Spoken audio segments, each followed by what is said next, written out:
বরিশালের খবর জানবো, জানাচ্ছেন কাউসার হোসেন রানা। বরিশালে দিন যতই যাচ্ছে কারফিউ শিথিলের সময় ততই বৃদ্ধি পাচ্ছে।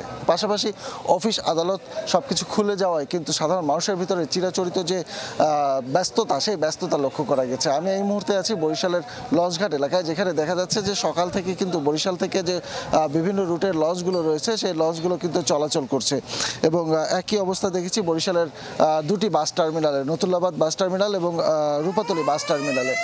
সাধারণ অফিস আদালত যেগুলো রয়েছে সেগুলোতেও কিন্তু মানুষের ভিড় রয়েছে নগরীর যে ব্যস্ততম এলাকা চকবাজার সহ অন্যান্য বাজারগুলোতে যথারীতি দোকানপাট সব খুলে গিয়েছে এবং সাধারণ মানুষের যে নিত্য নৈমিত্তিক কার্যক্রম সেই কার্যক্রম কিন্তু চালাচ্ছে।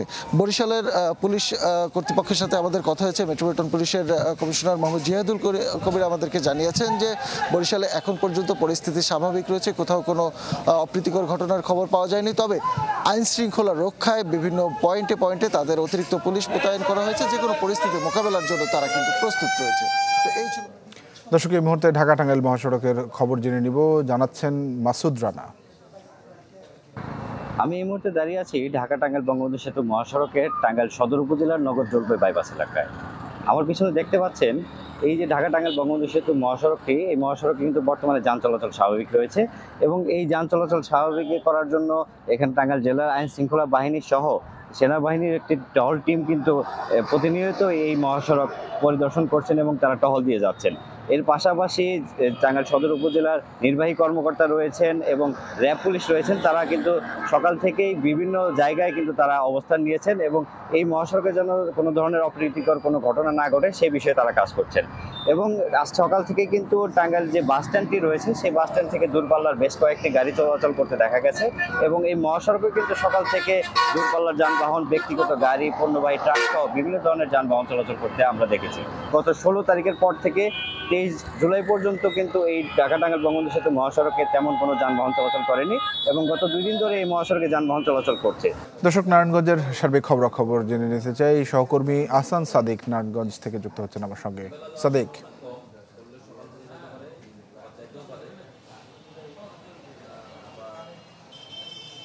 তানভীর, কারফিউ পরিস্থিতি কিন্তু এখনও চলমান নারায়ণগঞ্জে। সকাল 10টা থেকে বিকেল 5টা পর্যন্ত কিন্তু কারফিউ যে শিথিল অবস্থা, সেই সময়ের পরিস্থিতি যদি জানাই তাহলে ঢাকা চট্টগ্রাম মহাসড়ক এবং ঢাকা নারায়ণগঞ্জে যে লিঙ্ক রোড রয়েছে এসব স্থানে কিন্তু যে স্বাভাবিক মতো কিন্তু গণপরিবহন কিন্তু চলাচল করতে দেখেছি আমরা। এবং সেই সাথে নারায়ণগঞ্জে যে সকল শপিং মল রয়েছে, বাজার রয়েছে, সেখানে কিন্তু যে সাধারণ নাগরিকরা কিন্তু তাদের প্রয়োজন অনুযায়ী স্বাভাবিক সময়ের মতো কিন্তু তাদের কার্যক্রম কিন্তু অব্যাহত রয়েছে। তো 5টার পরে কিন্তু কারফিউ সময় অতিক্রম, শিথিলের সময় অতিক্রম করে গেছে এখন। তো এখন সড়কগুলির অবস্থা যদি জানাই তাহলে কিন্তু সড়কগুলিতে কারফিউ শিথিলের পরবর্তীতে কিন্তু কিছুটা কিন্তু যান চলাচলের সংখ্যা কিন্তু নারায়ণগঞ্জে কমে এসেছে।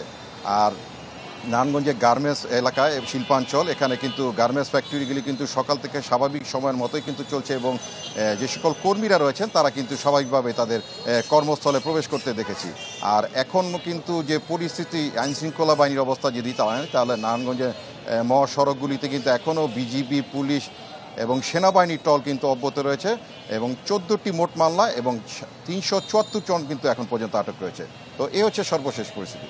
আহসান সাদিক, ধন্যবাদ আপনাকে আমাদের সঙ্গে যুক্ত হওয়ার জন্য। দর্শক, নারায়ণগঞ্জের পরিস্থিতি খবর জানাচ্ছিলেন সহকর্মী আহসান সাদিক।